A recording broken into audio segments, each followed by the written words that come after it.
Estamos en una nueva edición de Mediática Streaming, esta alternativa de medio de comunicación que acabamos de lanzar en nuestra región desde ICA para el mundo y a nivel nacional, en contexto donde se necesita democratizar la comunicación, democratizar la información ante la avalancha de medios de comunicación que estamos viendo no solo a nivel nacional, sino también aquí en ICA un poco con una aplastante información, ¿no? O podcast sobre Fuerza Popular. Creo que es urgente tener miradas amplias sobre lo que está ocurriendo de cara al proceso electoral. Hoy agradecemos de manera muy especial, está con nosotros el economista Gustavo Guerra García. Él es integrante del equipo técnico de Juntos por el Perú. Estamos haciendo varias entrevistas que permiten ubicar a quienes todavía no han tomado la decisión de votar este 7 de junio sobre la gravedad y la importancia de lo que implica esta situación de lo que viene en el país, dar una mirada amplia sobre todo de las propuestas de los candidatos hacia la región. Y empezamos, gracias Gustavo por esta posibilidad de la entrevista para nuestra región y establecer un diálogo directo con la región ICA. Encantado de estar con ustedes, muchísimas gracias por la invitación, así que aquí estoy listo para todas las preguntas que nos tengan que hacer. Entonces, ¿qué propone Juntos por el Perú para una región que genera riqueza para el país, pero que mantiene enormes y profundas brechas sociales para nuestra región? A ver, en realidad para ICA y para todas las regiones, la orientación general del programa de Juntos, ¿no? De la segunda vuelta, aunque esto también estaba en el de la primera vuelta, es reducir la pobreza a la mitad, ¿no? Lo que hemos tenido en el Perú es, digamos, una caída de la producción muy grande por el COVID en el año 2021, no, 2020, perdón, una recuperación en el 2021 en donde el ministro Pedro Franque hizo una labor, yo creo, muy meritoria, pero el Perú, a diferencia de todo el resto de los países de América Latina, no ha reducido la pobreza a los niveles previos del COVID-19 como sí los han reducido otros países, ¿no?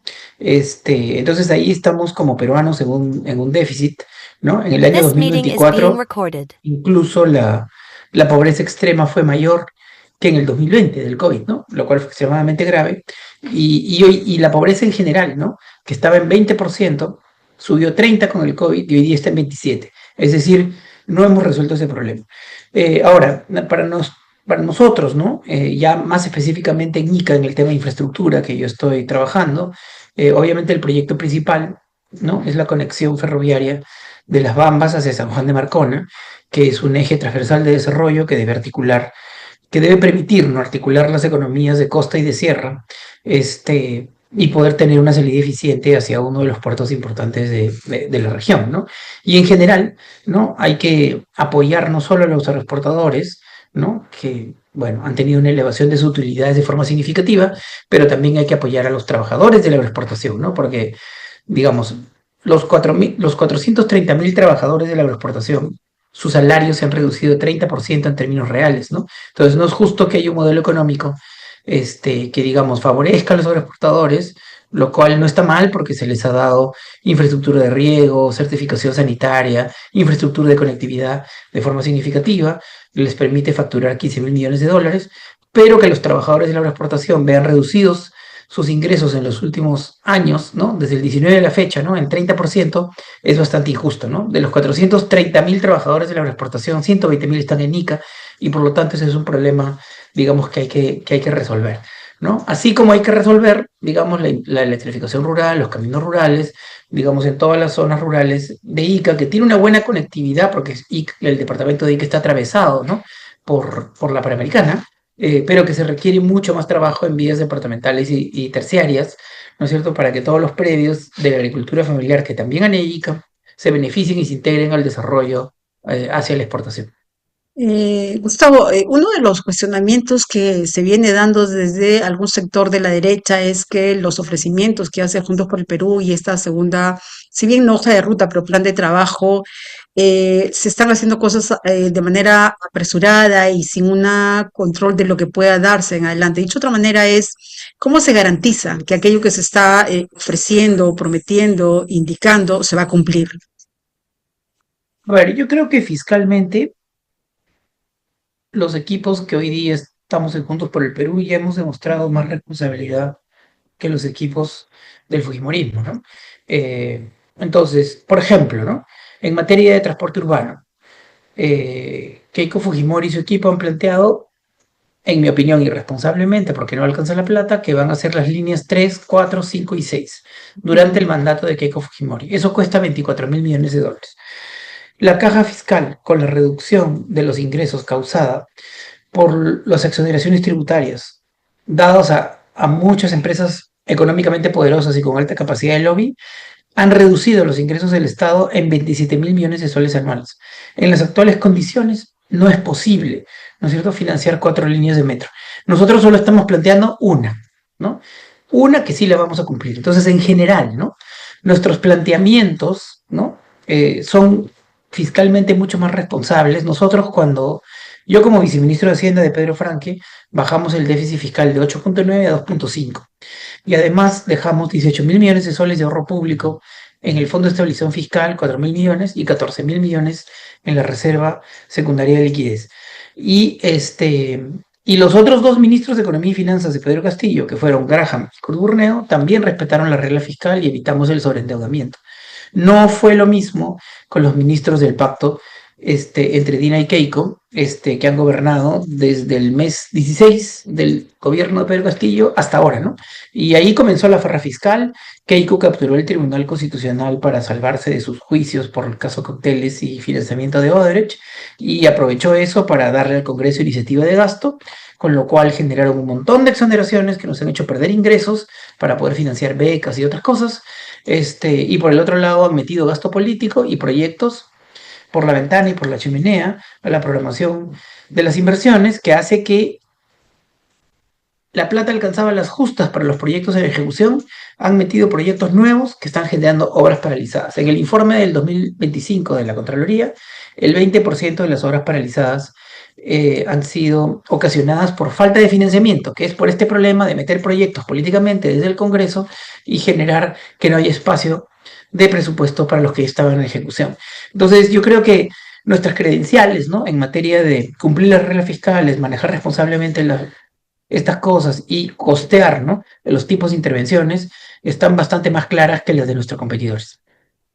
Ahora, en esta línea que tú acabas de plantear sobre lo que es posible y haciendo una comparación con el programa de Fuerza Popular, ¿cuáles son las urgencias, entendiendo que nuestro país está en una situación de caos, de complicación fuerte, dado justamente por estas medidas que ha dado el Congreso de la República?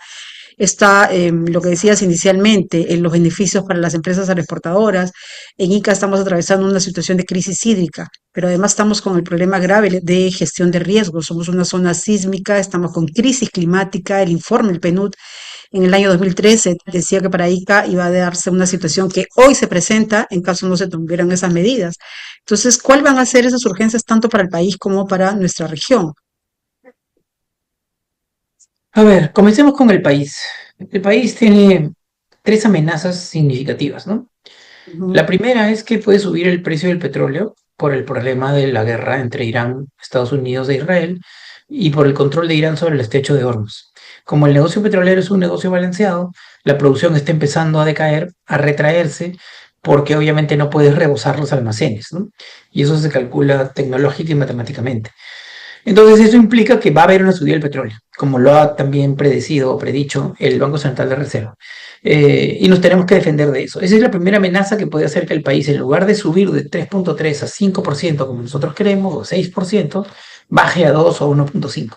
Entonces eso lo tenemos que contener como problema de corto plazo grave, peligroso, con el Fondo de Estabilización Fiscal de los Combustibles, que hoy día está desactivado, ¿no? La dictadura parlamentaria de Keiko está generando que le deban 1.000 millones de soles a Repsol y Petroperú, y por lo tanto eso genera que el Fondo de Estabilización Fiscal esté, perdón, el Fondo de Estabilización de los Combustibles esté desactivado.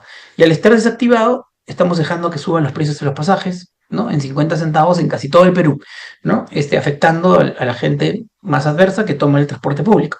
Y y la segunda amenaza es el fenómeno del niño, ¿no? El fenómeno del niño, los entidades internacionales de monitoreo de la situación de la temperatura del agua y del clima nos están diciendo que hay un 35% de probabilidad de que tengamos un niño intenso, ¿no? De que tengamos un niño muy grave. No se han tomado todas las medidas preventivas que debieron hacerse, no se han descolmatado todos los ríos, no se han cuidado todos los puentes donde están las quebradas que se pueden activar, no se han hecho las inversiones en este drenaje pluvial en las ciudades que pueden ser afectadas de forma significativa, y ahí tenemos la segunda amenaza, ¿no? Que significará un esfuerzo grande por hacer las medidas preventivas y los planes de contingencia frente a los posibles daños que tenga la infraestructura productiva y la infraestructura del casco urbano de las ciudades afectadas y los problemas de la sequía que se van a dar en el sur. Y la tercera amenaza, obviamente, es la amenaza autoritaria. Pero tú tienes razón, en Ica también hay otras amenazas, ¿no? Que son la no sostenibilidad de los acuíferos, los problemas medioambientales, también explicados, ¿no? Por una actitud con baja regulación ambiental de la propia actividad agroexportadora, que por un lado genera 120.000 empleos, pero por otro lado también genera problemas de sostenibilidad de su propia actividad, ¿no? Entonces, sí, obviamente necesitamos un enfoque integral. Para nosotros el tema ambiental, el tema de las acciones de prevención del cambio climático y de poder disminuir las emisiones de efecto invernadero son de primera prioridad, y obviamente en ICA, ¿no? Se van a tomar muchas de las decisiones que corresponden a las políticas preventivas, la identificación de los riesgos ambientales y las medidas que tenemos que tomar para tomarlas, que implican, ¿no? Un diálogo técnico y una fiscalización más estricta, ¿no? De las entidades ambientales sobre el negocio del exportador y sobre otras actividades económicas que también pueden poner en riesgo espacios importantes como la Reserva de Paracas. Una de las tensiones que se daba en el debate, tanto técnico como el día domingo, es que Juntos por el Perú ofrece cosas, pero sin embargo la postura que va a tener en relación al sector empresarial, no tanto no solo para el sector agroexportador, minero y para las otras, es distinta a la de Fuerza Popular, y que sin impuesto, mejor dicho, sin generar ingresos, o sea, se pone en riesgo la generación de empleos, el desarrollo de las regiones. Esta situación, ¿ustedes cómo la están contemplando? Hace un momento nos han mencionado algunos elementos, pero a ver, menciono el caso de Ica y vinculo lo que está pasando en el país, pero nuestra región es privilegiada a nivel de los recursos naturales. En las 5 provincias tenemos empresas transnacionales. En Marcona, Nazca, está Chogán, está Chaucín, está Marcobre. Y en Chincha, Perú, el LNG. O sea, si miramos las otras también, tenemos Petroquímica, Plus Petro.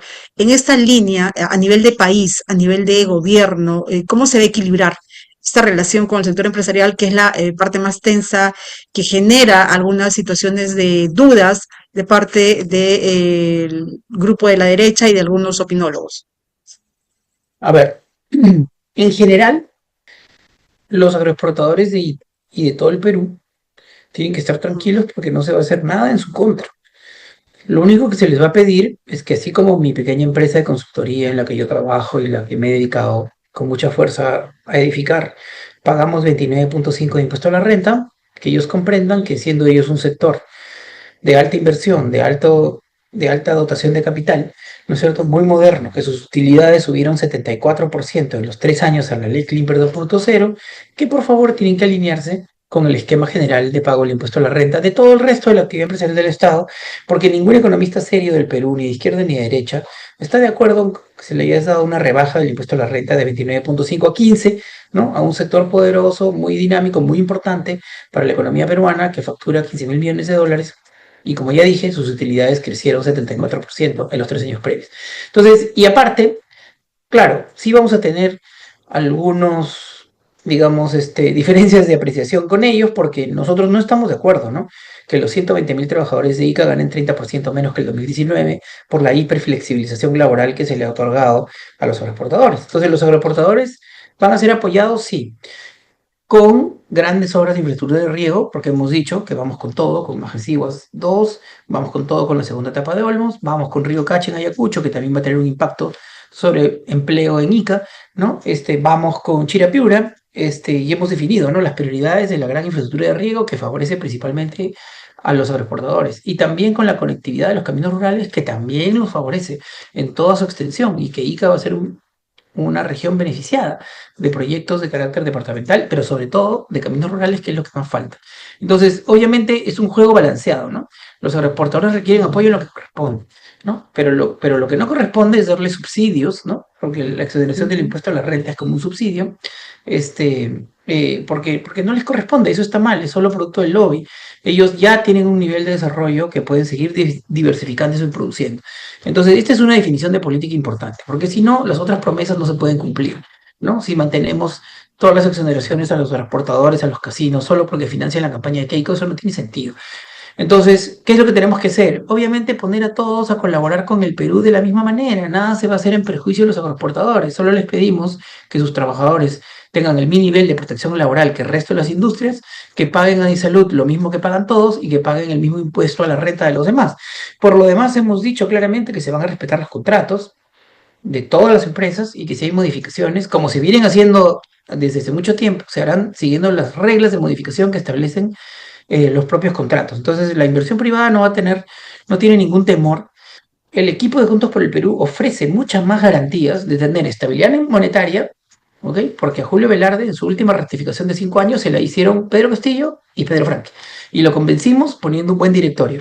Mucho mejor que Klimper y Rafael Rey, que puso Keiko Fujimori en su momento y que no tenían la capacidad, los requisitos, no cumplían los requisitos para ser directores del Banco Central. Entonces, estabilidad monetaria, estabilidad fiscal y respeto a los contratos, los empresarios lo van a tener. Pero por favor, sin ventajas abusivas, indebidas, como las que tienen los agroexportadores y simplemente hay que regresar las cosas a antes del momento de la ley Klimper 2.0. No tiene por qué asustarse ni combinar a las Tienen por trabajadoras qué para que voten citarse, el van a domingo. seguir ganando plata y van a seguir teniendo apoyo de infraestructura de conectividad, de gran infraestructura de riego y todo el apoyo de sanidad agraria para que puedan continuar exportando con la mayor fuerza que tengan y todo el apoyo de los consulados en el Perú, en todo el Perú, para seguir promoviendo los productos peruanos. Pasemos a otro lado en estos pocos minutos que nos queda, Gustavo. Una de las cosas que se ha dado es el poco diálogo entre el gobierno, los gobiernos regionales, los gobiernos municipales y el gobierno central. Y siempre salen los reportes del Ministerio de Economía y Finanzas que se devuelve el dinero o que no se logra ejecutar el gasto. Y por otro lado, los gestores en la gestión pública señalan que no hay un asesoramiento adecuado o que el CEPLAN no acompaña, en fin. ¿Esto cómo se va a superar? Entendiendo de que el país necesita grandes obras, desarrollo, y no se puede estar todos los años en esta situación. ¿Cuál es la propuesta que tiene Juntos para el Perú para esta relación con los gobiernos locales y regionales? Ya. Una buena parte de los problemas de la tasa de ejecución aparentemente baja de municipios y gobiernos regionales está causada por la propia gestión presupuestal general. Si tú miras en la página del CIAF Amigable, ¿no? Del Sistema Integrado de Administración Financiera, que todo el mundo puede acceder, ¿no? Escribe CIAF Amigable y entras, ¿no? Vas a ver que, por ejemplo, ¿no? Agarra el año 2019 y vas a ver que el presupuesto de apertura de las municipalidades terminó siendo más del doble cuando miras el presupuesto institucional modificado, ¿no? Entonces, ¿cómo es esto de que el presupuesto de los municipios es más del doble? Eso es porque cuando hay ingresos tributarios crecen más rápido que la proyección hecha a principios de año para elaborar la ley de presupuesto, se genera una bolsa de dinero que el MEF trata de coordinar con los ministerios para trasladárselo principalmente a los municipios y complementariamente a las regiones. Entonces preguntan, ¿quiénes tienen proyectos que ya tengan expediente técnico? Por favor, sectores, revísenlos y les pasamos la plata. Entonces, ese problema de tener bolsas de dinero excedentes cuando estamos en años de bonanza y que se lo pasan al nivel subnacional, es lo que explica por qué muchas regiones y municipios aparecen como si no ejecutaran, ¿no? Entonces, el problema de los municipios y regiones no es tanto de que no ejecutan la plata, porque sus obras son de menor complejidad que las del nivel nacional. El problema es que se les da mucha plata a destiempo para hacer proyectos nuevos que se incorporan a la cartera y esos son los que solo se ejecutan una parte y después tienen problemas de continuidad porque el presupuesto que no ejecutan en esos meses que les dan la plata en agosto, en septiembre, en octubre, en julio, ¿no? No tienen presupuesto el próximo año y tenemos un problema con la continuidad de esas obras y muchas están en parálisis, ¿no? Entonces hay un tema de gestión presupuestal global que se tiene que resolver, ¿no? O sea, si tú miras el presupuesto municipal total, ¿no? Más o menos el saldo de balance más el presupuesto de apertura es lo que ejecutan los municipios. Los municipios ejecutan el 120, 130, 140% de su presupuesto de apertura. Igual las regiones, que coincide con su presupuesto de apertura más su saldo de balance. Entonces, ¿dónde está el problema? Casi siempre en los recursos extras. Y el otro problema es Y eso también la gestión presupuestal lo puede resolver, es hacer lo que hicimos nosotros en el 2021. O sea, mientras no esté asegurado el financiamiento de la cartera en ejecución, no se meten nuevos proyectos. Aquí el problema es que hay mucha rotación de gerentes de infraestructura, se meten proyectos por la chimenea y ahora encima peor, se meten proyectos por interferencia política del Congreso, ¿no? Entonces, para evitar las obras paralizadas, que generan una vergüenza monumental, porque ¿de qué sirve medio colegio? ¿De qué sirve media carretera que no llega a los puntos de conexión? ¿No es cierto? Tenemos que poner un poco de tapón, ¿no? De evitar que la presión política para proyectos nuevos no se permita hasta no asegurar que los proyectos que están en ejecución tengan el financiamiento para ser culminados, porque de nada sirven tener 100 obras a la mitad, cuando deberías tener 50 terminadas, ¿no? Entonces, estos son los problemas concretos que resolver. Nosotros ya avanzamos en esa dirección, por eso batimos récord de tasa de ejecución de inversión pública en el año 2021 que estuvimos en el cargo y dejamos un presupuesto que priorizaba los proyectos de continuidad en el año 2022. Entonces se batieron récord esos 2 años de inversión pública. Nosotros elevamos la inversión pública en 20%, ¿no? Y la inversión privada en 37%. Entonces estos problemas son resolubles, ¿no? Pero tienen que autocontenerse las expectativas de muchos políticos y bajar la rotación, pues, porque, a ver, ¿de dónde viene la gran rotación que tenemos, no? En una parte que sí, quizás tengamos que tener un rediseño de los gobiernos regionales para que haya más cargos de carrera y menos cargos de confianza y bajar la rotación. Y también un apoyo del MEF y PCM para asegurar que todos los tipos de ingenieros que se requieren para supervisar bien expedientes y obras los tengan las principales unidades ejecutoras regionales y por lo menos las de los principales municipios que tienen más presupuesto, ¿no? Todo esto se puede hacer, se puede resolver, demora un poco, ¿ok? Pero no tiene sentido no resolverlo porque todo se resuelve con un porcentaje de la misma inversión. Entonces, sí hay de dónde sacar los recursos para potenciar la capacidad institucional de las unidades ejecutoras subnacionales, al mismo tiempo que mejoramos la predictibilidad de la asignación de recursos. Y si es necesario aumentar más el FONCOR y el FONCOMUN para disminuir las transferencias a medio año, bueno, se tendrá que hacer. Pero claro, tiene que hacerse a la par de mejorar y completar los equipos técnicos en las principales unidades ejecutoras subnacionales que dominan la mayor parte del presupuesto subnacional, que es elevado. Bien, Gustavo, muchísimas gracias por la entrevista. Antes de concluir y un poco respetando el tiempo que se ha coordinado con el equipo de ustedes, hay todavía un porcentaje alto, hay una preocupación, las cosas están muy parejas, hay una votación juvenil y de mujeres que no han decidido hacia dónde orientar o anular o viciar el voto. ¿Cuál es tu reflexión con aquellas personas que todavía no han determinado lo que va a pasar el 7 de junio y hacia dónde orientar su voto?